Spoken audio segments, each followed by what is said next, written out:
Foundation, and we'd like to welcome everyone as a part of our webinar, our first webinar here for 2015.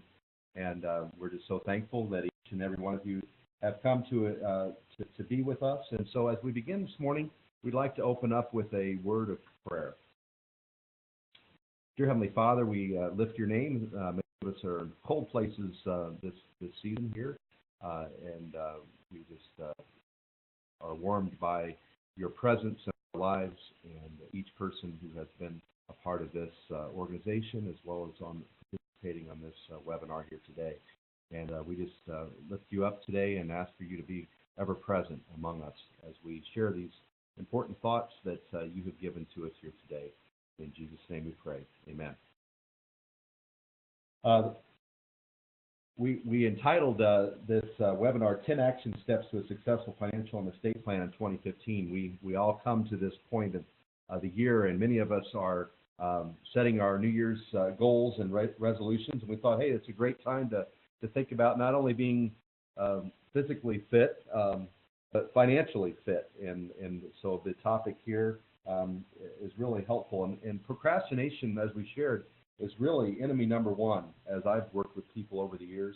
And when it comes to finances and estate planning, we always think about, real soon I'm going to start doing this or that or the other. And so here's a great launching place for us all to set goals for the future, to define our savings needs, to determine the appropriate asset allocation, to think about our legacy plans, and also to have the right not only documents but plans put in place to assist us along the way. And I have some great people here to help me present here today. We have Kirk Hoffman, who is our Director of Financial Planning, and we also have Chris DeBacker, who is one of our Central Regional Vice Presidents and who has presented with me in the past. And I just want to say, as we're getting started here, if you have a question, there is a place where you can, a little floating cloud on the top middle of the screen where you can present a question and share that. We'd like to open up finish up in the end with some questions and answers to be able to better help you out.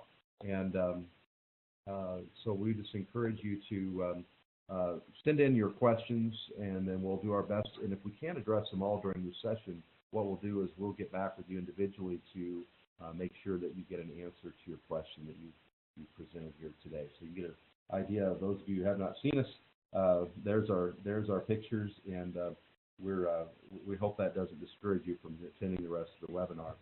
But here we go. But Kirk, you've been in this for many years, and as we think, is there any one year that stands out where you could say, hey, we entered into the new year, and there's really not much to say concerns that we have in the world. I mean, we're always hearing about those individuals that are concerned about it. It's all kind of crashing down or whatever. And then, is there any year that you can think of in particular? You can say, you've done this for how many years?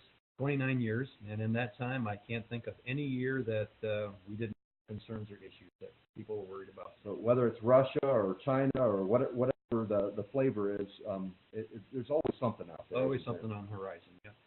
So I think, part of what holds us back is we think, this year is not the year. I mean, we're hearing the news and seeing all the things, but almost every year is that way. So you just develop. You have to do it, yep. Okay, so that's what we're going to do here, is we're going to dive right in and start with, you're quite an avid boater, if I'm not mistaken. So you love the water, so I'm not surprised that you would pick an analogy like this. But why don't you take us through it and explain a little bit for us? Sure. One of the analogies that I like to use when we're engaging people is a boating analogy. And all of the 10 steps that we're going to discuss today, our 10 actions for a successful plan in 2015, all fall under the heading of comprehensive planning. And so this boat analogy is talking about three components of a sailboat. And first is the sail. And of course, the sail is what propels your boat. And if you have a big sail, you certainly have the ability to go very quickly. But if the sail is too big, it'll capsize your boat. The other component of a sailboat is the boat itself and the hull. So a narrow skinny hull is very quick, often be unstable. But a large hull is very safe and secure, but may not be very fast. And finally, the last component is what we refer to as the life preserver, insurance and legal documents that make sure everything is in order. But the life preservers in themselves don't propel the boat. So the bottom line of this analogy is that we need to have balance in all of those components.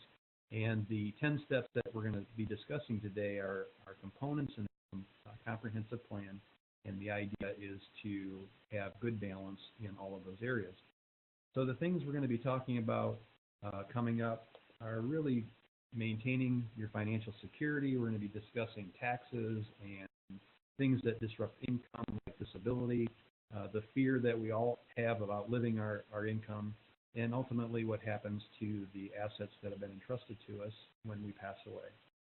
The next slide that's coming up will have just a graphic of the modules or the areas that we address when we're looking at a comprehensive plan. So we're looking at income and taxes, asset allocation, goals for accumulation, risk management, retirement, estate planning. So all of those things are part of a comprehensive plan. Let's go ahead and get into our 10 steps. Our first step is setting the goals for the future. And some of the areas that are involved in that goal setting is discussion and decisions on emergency funding, how much is appropriate for you and your family. We look at income and things that disrupt income, such as disability or death. We look at goals for accumulation. That can be setting money aside for a trip to a warmer climate, or purchase of a vehicle or a second home, or anything like that. Other goals are for education funding, either for yourself or children or grandchildren. Of course, all of us are concerned about retirement issues. And finally, goals for our legacy. So what happens to our assets when we pass away? So the first step is to discuss and set those goals. Step 2 is defining our savings needs as they apply to those goals that we've just set for ourselves. One of the things that we suggest on the savings side of things is automate as much of it as you can. For example, on saving for retirement, many employers have retirement plans, 401k plans, 403bs, that allow you to have deferrals taken right from your bank, from your paycheck. That's a very easy and effective way for you to do those contributions. Another thing that many employers allow is for you to have your check direct deposited to your bank account. And then from there, you can set up sub-accounts to have other things funded. So again, a very easy way to direct those savings. And then many times, as we are identifying those savings needs, it can be a fairly long list. So we encourage you to prioritize that and really focus on the top one or two, and maybe set the others aside. So not worry about too many. And finally, what we suggest is putting your credit card on ice, in that just controlling your spending, and particularly the use of credit cards. Which, Kirk, this is real life stuff. I mean, quite honestly, I was reading some statistics the other day, and it had to do with human HR people and things like that. And I was just surprised at the statistics of people who do not participate in just putting money aside. And in fact, I can't remember the last time I got a paycheck. I mean, honestly, when I get it's a stub. I mean, every bit of it goes into a retirement plan, or it goes into my checking account, where then we, put together our budget, and where we put together our lives. And so it's just surprising to me that there are a lot of people that haven't benefited from things like that. And and the real beauty of it is that when it's out of sight and it's just there, it's going to all those places that we've already prioritized. We've set the goals, and the plan is working. Okay. So that could be a really key step. It is applicable not only to people who are leading up to retirement, but it also affects our retirees as well. our retirees are receiving a Social Security check. And Social Security can be direct deposited. We encourage people to do that. Many of our clients, retired clients, have pensions, and the pension can be direct deposited. Many of them have accounts that pay interest or dividends. That can be direct deposited. So it's applicable to wherever you are in that spectrum. And there's also some economies and some efficiencies in this and that. There's some tax benefits in directly putting the money in there immediately so that you're not paying, you're paying yourself first in that situation. And then you're able to take advantage of many, many tax benefits that are available, whether it be with your health savings plan through your employer, or reflects your premium for your for what you're paying with your employer for your health insurance, things like that as well. So.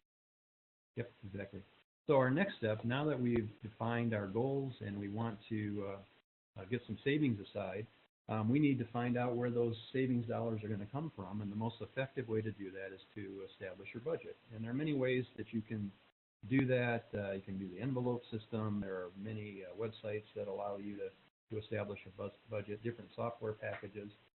But at this point, we wanted to just share some of the things that disrupt our budget, some things to keep in mind as you're preparing your budget. So 10 items that we have listed here. The first being impulse purchases. It's all too easy to grab a few extra items at the checkout line, or buy some expensive junk food when we go to the grocery store when we're hungry. And we often are tempted with things that we get from our email use, and so often those things tempt us to make those purchases. So that's something we have to be careful of. Small extras. Most people don't plan to buy a magazine here, or a pack of gum there, or an extra cup of coffee. But those things add up over time, and in the long run, it can really affect your budget. In regard to television and movies, television is becoming a pricey indulgence these days, and many consumers are purchasing streaming subscriptions on top of that. We have the option through our cable service to rent movies, and sometimes that can be expensive. So monitoring that and keeping track of that, making sure that's cared for in your budget is important. Fees and fines. That budget buster can run the gamut from small, like ATM fees, $1 here, $1 there, up to larger things like parking tickets and late charges on different accounts. Or for restaurants and fast food, generally it's always cheaper to make our food at home, but restaurants and fast food are convenience. So it's not bad to do that once in a while, but we need to make sure that that's not a regular thing. The aspirational spending, it's normal to want to look and feel your best, but it shouldn't be at the expense of your budget. Don't buy a gym membership if you're never going to use it, or clothes that are fashionable but don't fit. Just some of those splurges are things to be careful of. Your budget should have a plan for emergencies. Those are things that are unexpected, medical emergencies, car repairs, other surprise expenses. We know they're there, so it's good to plan ahead for that. This next item we refer to as retail therapy. If you feel like splurging because you deserve it, then back away from the credit card. You may feel like you need a manicure or a vacation or a shopping spree because you've had a hard day at work, but you don't deserve to ruin your budget. So you need to be careful of those. Irregular bills. A lot of bills, tuition, home maintenance, car insurance. Those things don't come every month, but we still need to budget for them. So make sure that's in the list so you're not surprised by that.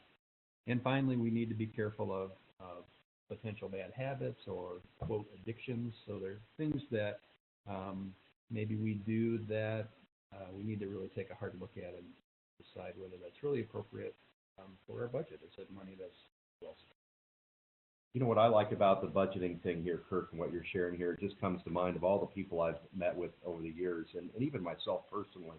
As you're, if you have the budget in the back of your mind, you've gone through it at least this year, and you said, okay, here's the little adjustments I'm going to make, and doing this and the other, and then you suddenly, as you're at the point of making a decision, you suddenly remember all those things on the budget that you're thinking, okay, yeah, I'd like to do this, but I remember the goal about saving for my retirement or saving for college for the kids or whatever. And in many instances, then we're really coming up to the precipice of making a decision. Is it really about my creature comfort, or is it about the greater good for my family? And so sometimes it really comes down to that, doesn't it? It does. Yeah. The budget allows you to take a look at your choices as it applies to the big picture, not just what's happening right now. And the other issue that comes up is that, as we start going down this path, you say, I'm just not disciplined enough, to handle something like this. And so what I have found is that someone doing what we call a shoebox budget, it's maybe not as pre-planning as I'd like to see, but it's after you've made the expense, come back periodically every month or quarter or whatever.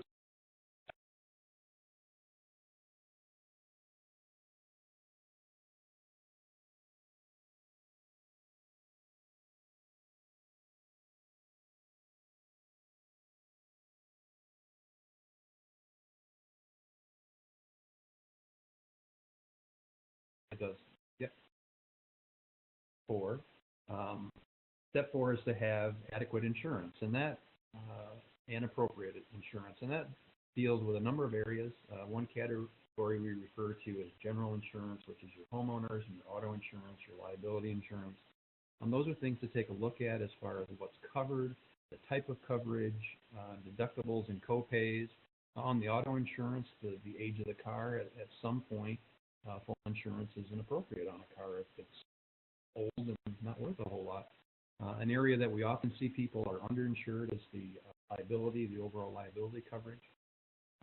Also, another area that needs to be addressed and reviewed is your health insurance, whether that's through your employer or on your own or through Medicare, and taking a look at co-pays and deductibles, how you're using that. Your life insurance is an area that needs to be reviewed as well. Most people understand that life insurance is a good tool to cover debt, like a home mortgage, but many times they overlook the use of insurance as income replacement. For all of us, for most of us, our largest asset is our earned income, our ability to have income. And if that stops, that can have significant impact on the family. So that piece of the liability needs to be considered in your life insurance decisions as well, which relates directly to disability insurance. As I mentioned, our biggest asset is our ability to earn income. If we're unable to do that because of an injury or an illness, that has significant financial impact on the family. And finally, I'm sure many of our listeners have heard about and been reading about lots of things in the press about long-term care insurance, and that's really disability insurance after retirement, and not so much replacing income, but protecting assets. So those are all areas that need to be reviewed and coordinated. The key here in my mind and with insurance is that many times people don't care about it until something really happens. Right. And so you have that automobile accident or the house, we have an accident or a fire or whatever it is, and then suddenly we dig into the policy and we say, okay, yeah, I didn't realize that. Exactly. And so essentially what we're talking about here is mitigating risk. These are risks that individually, I'm not wealthy enough that I can really take this particular risk, and so therefore I'm paying a smaller, hopefully small premium on a periodical basis to assure that this does not disrupt my overall plan. Exactly. Put together. Taking a look at that on an annual basis is really important, and making sure that you are getting the assistance that you need to really truly understand the terms of your policy is something really important you should consider. It is. Moving on to step 5 is making sure that you are using and understand employer provided and Social Security benefits. Many employers offer a group disability insurance, group life insurance plans as a employee benefit, but you also have the opportunity and many times to add to that through that group plan. So that's something to consider if you need to increase those benefits. Other employer benefits that are provided for many folks is health insurance, and using the flexible spending account or the health savings account provides some additional tax benefits where you can have money go into those accounts before tax and then use them to pay your co-pays and deductibles and other out-of-pocket expenses. The other benefit that often is overlooked or not fully utilized is retirement benefits through employers, whether that be a 401k or a 403b. And where we see that most often overlooked is if the employer provides a matching or profit sharing. It's not uncommon for an employer to say, if you put 3% of your pay in, I'll match it at 100% or I'll match it at 50%. That's free money. That's money on the table that goes right into your account, and it's surprising how many times we'll sit down with an individual that has that opportunity and they're not taking advantage of it. So that's a simple thing that you can do. And for our listeners who are retirees, what I have found over the years is you are the greatest advocate of suggesting to your children and grandchildren to take advantage of that. So even if you're retired and not participating in a retirement plan, you can be a great encourager to those who are. Another area that's overlooked is Social Security. As many of you probably have realized, the Social Security Administration is no longer sending out your annual statement, so you don't know exactly what your projected benefits are. So you can go to the SSA website, and on their website, click on the Retirement Estimator, and you can get your annual printout. You can look at your salary history to make sure that's correct, that there's no errors that are there. There's sort of a statute of limitations on making corrections, so you don't want to let any errors go too long. And then it gives you projected benefits at different ages. All of us can retire at age 62, but then depending on our date of birth, we may have a different age that is our normal retirement age, from 65 ranging up to 67. It's important for you to know what those benefits are and make sure that the information that the government has is correct. So those are a couple of areas that are often overlooked. One thing that piqued my interest, Kirk, is I think I figured out how to get a raise. I mean, honestly, I mean, if you're working for an employer then and you're not contributing to your retirement plan and they have a matching program, then there's an instant way to give yourself a raise. Exactly. That 3% match goes right to you. For those who are involved in an employer that does that type of benefit, and we run into that quite frequently. We do. Where people Very common. will say, I just didn't think I really had enough to really put into retirement quite yet. And so those are some key things. In fact, I was looking at this myself just these beginning days of the year, thinking, you know what, I'm contributing to my plan, but how much more could I do for 2015? And so, each of us need to take a fresh look to say, can I put a little bit more aside and adjust things? Or even if you're in retirement, you say, hey, we need to adjust our lifestyle here. Let's think about things. Our savings is growing, or no, it's not, it's shrinking. And so for those who are in that stage of life as well, this is a great time to look at that, look at our budgets, set our priorities for the year. One of the other things that we notice or remind people when they're looking at participating in their 401k at work is their take-home pay does not go down by the amount of the deferral.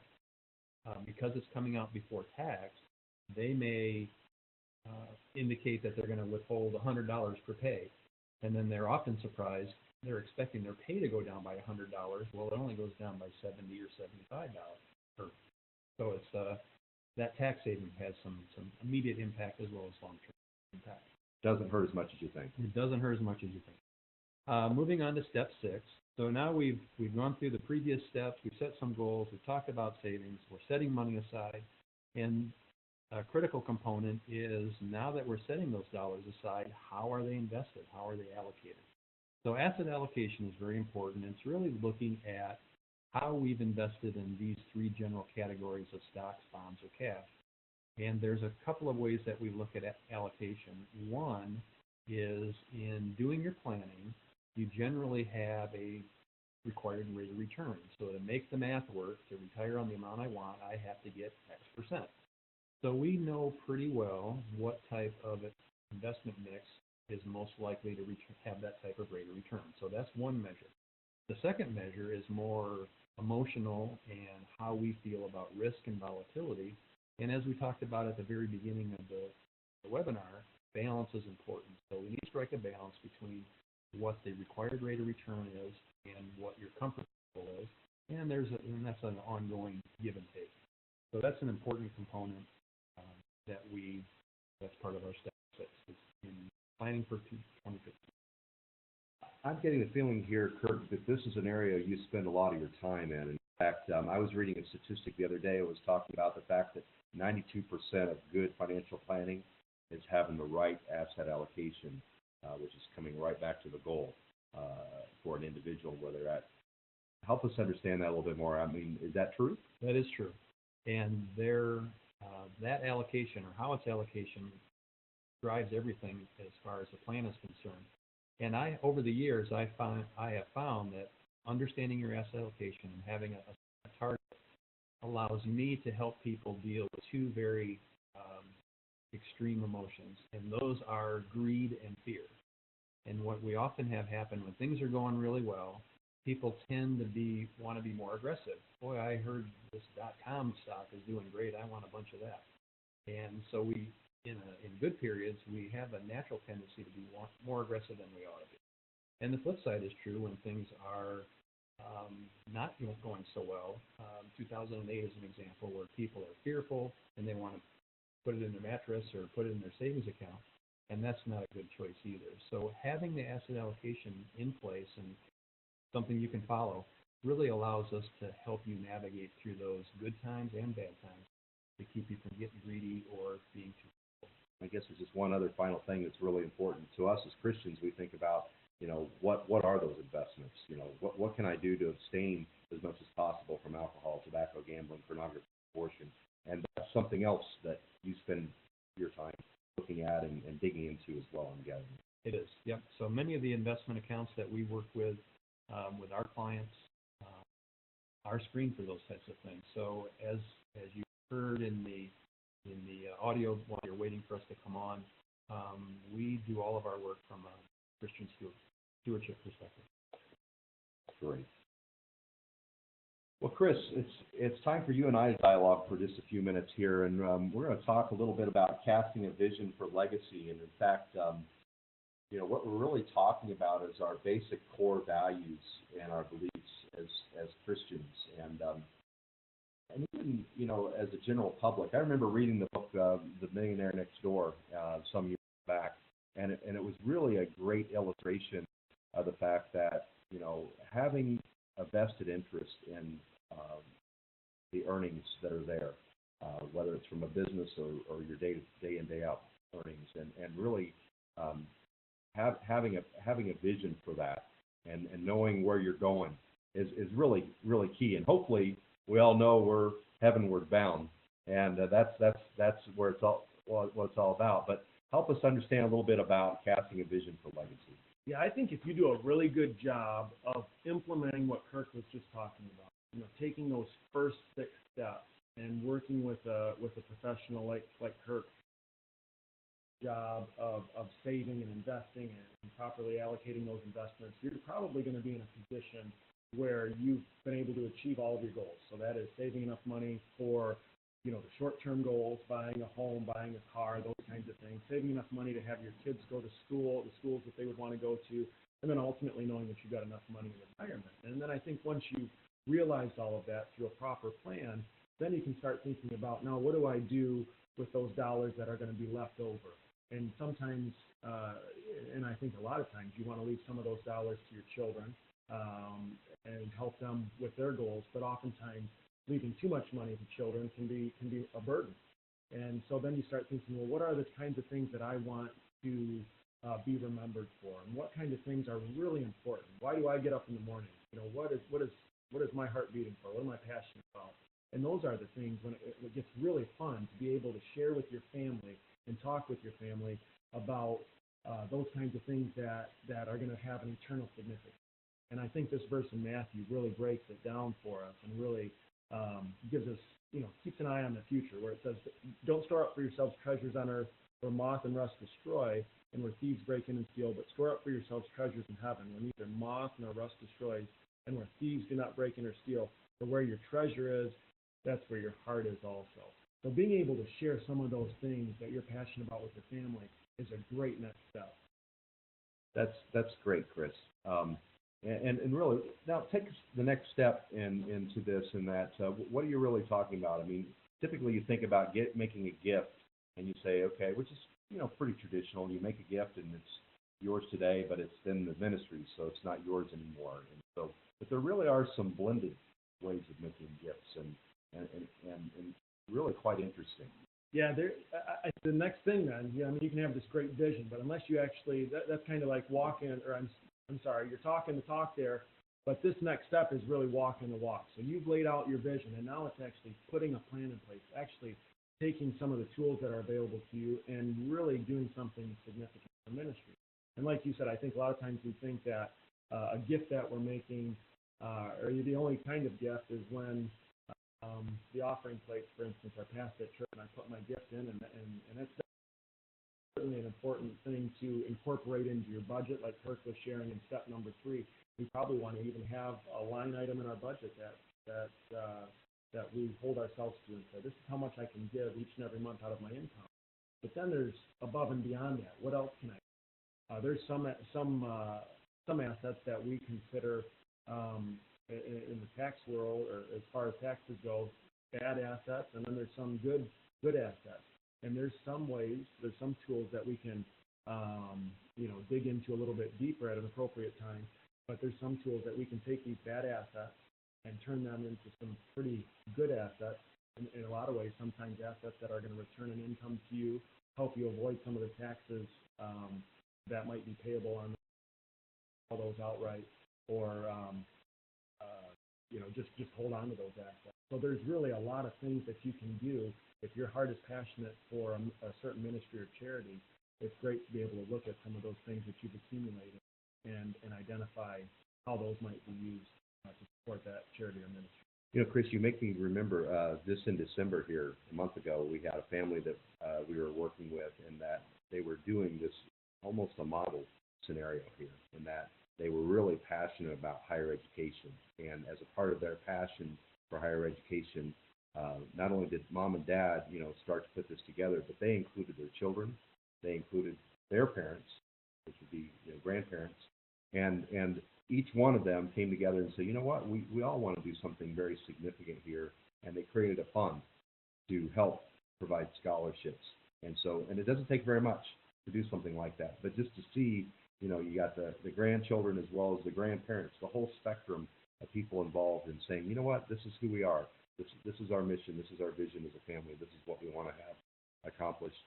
That's some pretty exciting stuff, and really neat to watch people as they discover that for themselves. And ultimately, what we're talking about is coming to a place. Do you know really who your ministries are? It's kind of like your team. These are the folks that we think about. They enrich our lives. We enrich their lives. And truly getting involved in it. You see a picture of someone cutting a ribbon, being involved in the launch of this new facility to do this particular ministry. So really taking the care to know your ministry, not just to write a check, but to be involved. And so we commend that to you, and we find that to be a really healthy thing. So in 2015, if you're not writing a check, maybe we think about writing a check. Or if you're not getting involved, maybe you think about becoming more involved in the ministry that you most love and appreciate. And in fact, this next slide talks a little more in depth about that. In fact, the research more recently that has been done, this has been a broad research over many, many years, suggests that many times that people, when they make a gift, when they make a designation as part of their estate plan, their wealth actually increases because it gives them a greater vision for not only taking care of their family, but taking care of their greater family, which includes these ministries. It's just a quick little graph there. We shared this in one of our webinars back in August, if I'm not mistaken, with the pastors and leaders to help encourage them, because this is a big part of who we are as Christians. When we get into this next step, this is probably one of those steps that is easily overlooked. We concentrate on the things that we know are going to come, or at least we believe we know are going to come, like college education funding for kids and retirement. And I think in a lot of ways, a lot of us know that death is going to be here. We do a lot of planning, like life insurance and like we'll get into here in a little bit with a will or something of that nature. But this is one that we often overlook, and is probably just as imminent as some of these other things that we talked about. And that is, what happens if we're still living, but we are incapacitated in some way. So that is, mentally, we have some type of illness that doesn't allow us to care for our own needs, or we are in a situation where we can't care for our own health needs. What happens if we don't put a plan in place to address those scenarios? Ultimately, the answer to that is the court becomes involved in trying to determine who best would be the person to make those decisions on my behalf. And more times than not, that may not be the person I would want to have be in charge. So if I want to maintain my control and my dignity during a time of incapacity, I want to put, like step 9 says here, establish what we're calling living documents here, or power of attorney documents. And there's really two different scenarios here. If I'm incapacitated, I can't make decisions for myself, I can appoint someone, and again, it's a person of my choosing, to make financial decisions for myself in a document called durable power of attorney. And then I can also name a person to make healthcare decisions for myself if I can't make those in a document called a healthcare power of attorney. And then I can take it a step further and go further down the line and say, if my condition, my healthcare condition, is deteriorated to the point where I'm just being kept alive through feeding tubes or a ventilator, I can make a decision on what my end of life should look like. And again, maintaining my dignity and determining who should make those decisions on my behalf. So I take that away from the court, or maybe take it away from a family member who I don't trust to make those decisions, and give it to a person that I trust is going to care for me in the way that I would want to be cared for. You know, Chris, I've had a real life experience in the last month or so that has helped me with this to even get further clarity. My mother actually was in the hospital, and we were out of state. And suddenly I'm being asked all these questions. You know, she can still make decisions, but they're wanting to know, like, you know, where are these documents? You know, where's the power of attorney? And, you know, what if something happens and she can't, you know, make decisions for herself? And it's not just the bank account we're talking about. It's whether or not, you know, we're going to do this medical procedure or that medical procedure. So we actually do have those documents for Mom. And in that situation, though, I was still caught a little bit flat-footed because they weren't with us. They were back home. And so, you know, now I have them actually in my phone, and I can pull them up, and so I can show people that you know, it's kind of awkward when you don't have the proof to say, yeah, I am that person. I can do this and care for these situations. So, you know, again, this is a good time of the year to think about situations and say, on missions trips, they travel, they do different things. And so great reminder. And in fact, when we talk about who has control, just a quick reminder for ourselves here. What are we talking about? We're talking about real estate, checking accounts, savings accounts, various investment accounts. You know, maybe you need to tap into some funds in order to pay some bills and expenses. You know, who's going to control the personal property here? We realize that there's some beneficiaries here that, you know, weren't quite situated the way they should have been. And so life can be a little messy, and being able to clean those little things up, a power of attorney can be a great document and awesome reminder here to help us with that. Yeah, and I think probably too, Tim, the other aspect of this is making sure we communicate with our children or with other family members or the people that we've named in these documents. I think oftentimes we feel like these plans, you know, we're done under a shroud of secrecy, and we did this, and this is my own personal information, and we don't even let our children know that we've done these kinds of plans. And they might have an idea, or we'll tell them, yeah, I got this all cared for, but like you mentioned, they may have no idea where we store the document. We might think they're in a perfectly accessible place, and of course everybody would think to look here, but unless I've shared that with them, you can't assume that. So I think the more you can communicate, the better off you're going to be able to be served when that time comes. Great reminder. Now, we're talking about living documents here. Now we're going to talk about documents after you die. And Chris, help us to understand what are some of those tools and ways that people put together plans? Yeah, really, step 10 is talking about actually having a legally prepared last will and testament or a revocable living trust, one or the other here. And we'll get into some more detail with the trust as we go on. But ultimately, each person is completely unique. Their family dynamic is very unique. Their charitable goals are unique. The assets that they've been entrusted with are very unique. And so in that way, when you're preparing a document like this, you're able to create your own recipe. So that is, you're able to create your own suggestions and list of who you want to have certain assets go to when you pass away, who you want to have be in charge of settling your estate, who's going to receive, which asset or what amount of asset. And then ultimately, there are some assets, IRAs are a great example. They're fantastic assets, like Kirk had mentioned, for being able to accumulate dollars during your lifetime, but oftentimes can be some of the worst assets to pass on to children because they can be potentially taxed in an incredibly high rate. So there's some ways that we can actually, if including charity or ministry in your plan is something that you'd like to have happen, some of the best assets that you can give are from your IRAs or other accounts that, like I mentioned earlier, might be deemed a bad asset as far as taxes. So through a plan like this, you can give in a more tax-savvy way, and ultimately, however you'd want to give, whether it's to family or ministry, you can use percentages, you can use dollar values, you can be as creative in that area as your goals are. Great, Chris. Awesome reminder here. Now let's talk specifically about some of the ways that people put these plans together. When you die, you either have a will or you don't, is really what it comes down to. And if there is no will, on the left side of the screen here, you see where probate is controlled by the state. So you're going to follow the state's recipe and following step 1, step 2, step 3. And the reason why people do a will is to be able to create your own recipe, to say, here's my thoughts about who should receive this and that.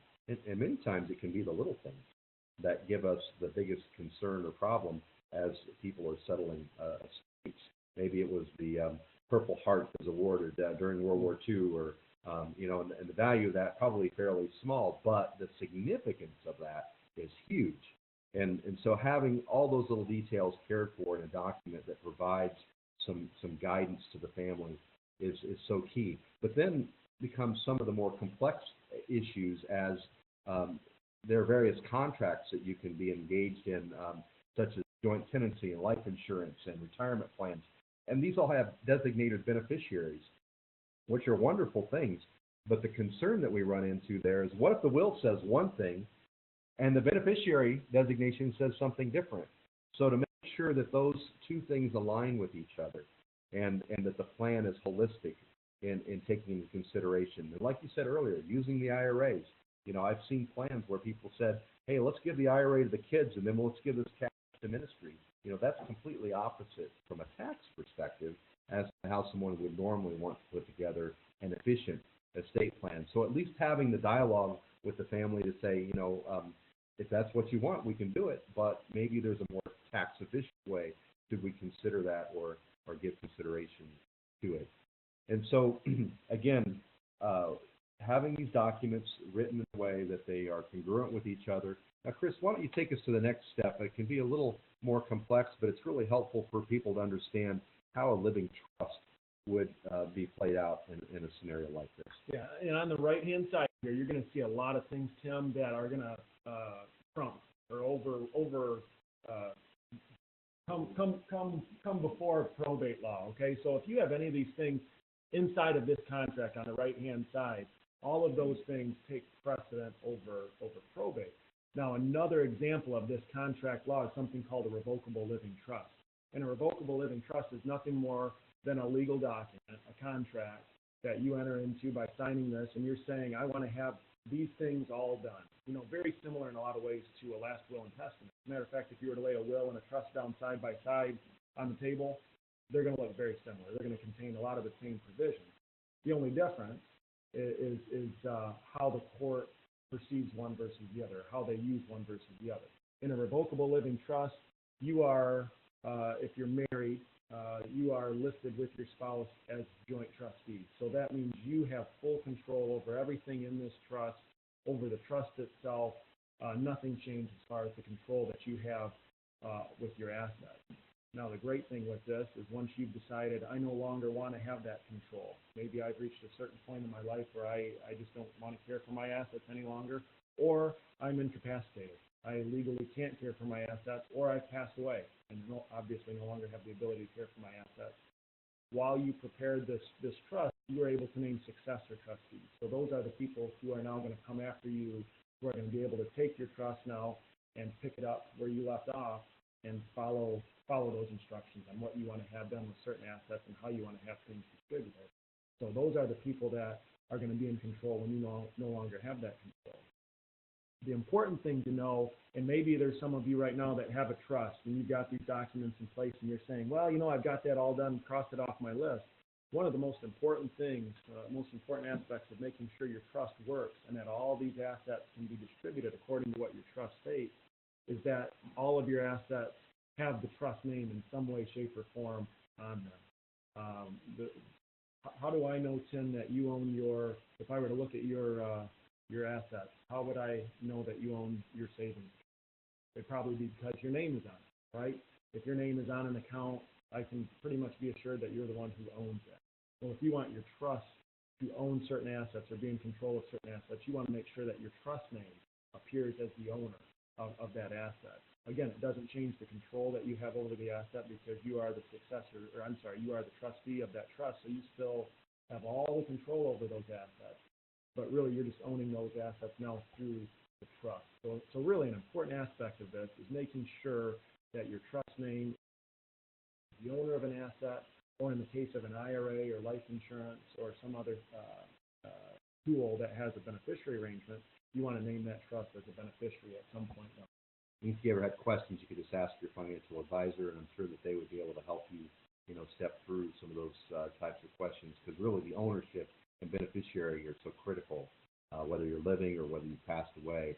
And again, to make sure that all those things are congruent. And if I'm not mistaken, what I'm seeing here is the fact that a living trust is one of those tools that kind of helps you to make that happen more so. I mean, you can do a will and forget about some of these things, but with a living trust, you're being now, if you're doing it right, it seems like you're forcing yourself now to say, hey, we got to make sure this thing's part of the trust.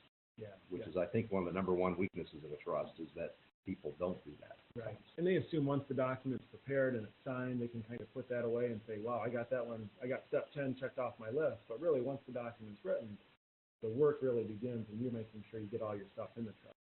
Now, there may be times when you see an asset like that was once outside the trust, your desire was to have it in the trust, but for one reason or another, there was this asset that sat outside the trust, and maybe it was one that you just forgot about. Or maybe you just said, I'm just going to be a little stubborn here, and I'm not going to put that asset in the trust. I'm going to keep it outside of the trust. And there's some perfectly good reasons for doing that. Sometimes that's done on purpose for a certain goal or reason, but oftentimes it's just a forgotten about asset. So what happens then? Well, the trust, like we had mentioned before, can only control assets where the trust name is on that asset. If that's not the case, there's going to be a document that is written as part of your trust. It's a separate document, but it kind of holds hands with the trust. It's called a pour-over will, and it's really meant to be like a safety net that's going to catch any of those assets that are outside of the trust. And ultimately, that will says, take any of those assets that are still in my name or still in mine and my wife's name, and at our deaths, we want those to go to the trust. So ultimately, that asset's going to get there. It's going to be caught by this net, and it's going to be poured into the trust. But the important thing to remember there is we want to rely on that only in an emergency, because any will that's written, like you had mentioned earlier, Tim, has to first get the approval of the probate court before that can happen. So ultimately, if you don't take the steps of putting your trust name on those assets, things will get to the trust, but you're still going to be involved in a lot of probate if you don't take that step. So that's the takeaway, I think, from this slide. Great, Chris. What a great reminder. I mean, so many little details in our world of finance to think of them all. I mean, it's almost with all of us. I mean, no matter where you're at in your journey, there's always little details that are left that need to be addressed. That you could always go a little bit deeper. And so it's just like you don't wake up one morning and decide, I'm going to get healthy and fit, and so therefore I go to the health club today. So now I'm instantly 30 pounds less. It takes time. We have to engage. We have to take steps and say, okay, I'm going to deal with this today. So as you're thinking, and as our audience is considering, maybe it's step 3 and 7 that you're looking at this year, and you're saying, you know what, that's a place where I can, I've already gotten 1, 2, and 5 pretty well nailed down, but so let's set some goals. Let's take a look at what the next steps are for you, and where God is calling you to be for 2015. And so we're along with you on that journey, in fact. And so next month we have another webinar, and we're going to be mixing the topics up just a little bit more. But yes, I really love you. How fitting to be talking about Valentine's Day during the month of February. In fact, just a few days before Valentine's Day, we're going to be talking about this. And so we're going to have some great ideas. If you go to a church at some place and you just want to have some bulletin inserts, we have stuff available that you can let people know about the upcoming webinars, second Thursdays of the month, 11 a.m. Eastern Time. And we're even doing some special things for some given ministries as a part of saying, hey, we like this thing at 11, but we need something, specialized for us. And so we're available to do that. But it's going to be a fun topic. And we're going to continue that journey. We're going to ask a few more questions. We're going to dig a little bit more deeper. We're going to come up with some great ideas to help. But above that, maybe that doesn't fit, and you just want to give us a call. And so we'd encourage you to call one of our financial advisors, Kirk Hoffman, Scott Blakemore, Caitlin Koppelman. They're part of the financial planning team. What I love about these guys is that you can always bring good, questions to them, and they shoot real straight with you. And it's not about making a sale of a commission or a product or something like that, but it's truly looking at your needs and trying to say, what's the best thing for John in this given scenario? And that's what I love about working here at Free Methodist Foundation, is having the ability to do that. And if getting in touch with them is not as convenient, we would encourage you to get in touch with one of our field teams. We're everywhere from Seattle to LA to New York to Florida and everywhere in between. And lots of great events that are coming up here in the year, places where you can connect with us at a local church, or maybe even come see us at General Conference in July. That would be a great place to engage with us. So above that, we just want to say thank you. And we've got some questions that have come in here. We would encourage you to continue to email those questions, and we'll be sure that you get a personal response above and beyond the things that you're hearing here today. But webinar@fmfoundation.org, or email us there. And we have a few questions that we'd like to try to address here at the very end of our webinar. We just have a few minutes to share. But Kirk, do you have any questions that have come in that you'd like to key off of? Yeah, one question that often comes up from many of our folks is in relation to the long-term care needs and long-term care insurance. And a very common question we have is, well, can't I or shouldn't I just qualify for Medicaid for that care, and why don't I give my assets away to my children and qualify for Medicaid? And that's certainly, it's generally not one that we suggest, because there's a number of issues that come up with that. Number one is each state is becoming much more critical on Medicaid qualification. They're extending the period that assets are looked at as far as a look back, so they will disqualify you if you've transferred assets in the last 6 years in many states. And the bigger issue from my perspective is Medicaid care is not generally as good as you would receive via private pay. So the issues you run into, many facilities are reducing the number of Medicaid beds that they have. So you may not get in the facility that you want. You may not be in a facility that's near your family. And the other issue is your bed is not guaranteed. So if you're in a Medicaid bed at a nursing home, you have to go back to the hospital for some additional care. You may not end up back in the same bed or even in the same facility. So we've had clients that have been bounced around from multiple facilities, very disruptive. So that's a very common question. But there are other ways to position yourself to take care of that care without going to Medicaid. So we try to help people. Kirk, one question I want to key off of here that I see on our list is that, talking about financial planning, you've mentioned that a little bit, and it says here, help us understand the steps. What is involved in doing a financial plan? What we do with individuals that engage us is its steps are gathering information. So what do you have as far as assets, insurance, those types of things. So that's the easy part really, is give us a statement on your bank account and your retirement account. And then the next step is really talking about many of the things that we discussed in the webinar. What are your goals? What do you want to accomplish? What are the things you want to do short-term, long-term, for your family, for your charity? And then we prepare a report that takes a look at those assets, how they directly affect those stated goals, and let you know if you're on track to meet them. Great question. Any other questions that you're seeing on the list here?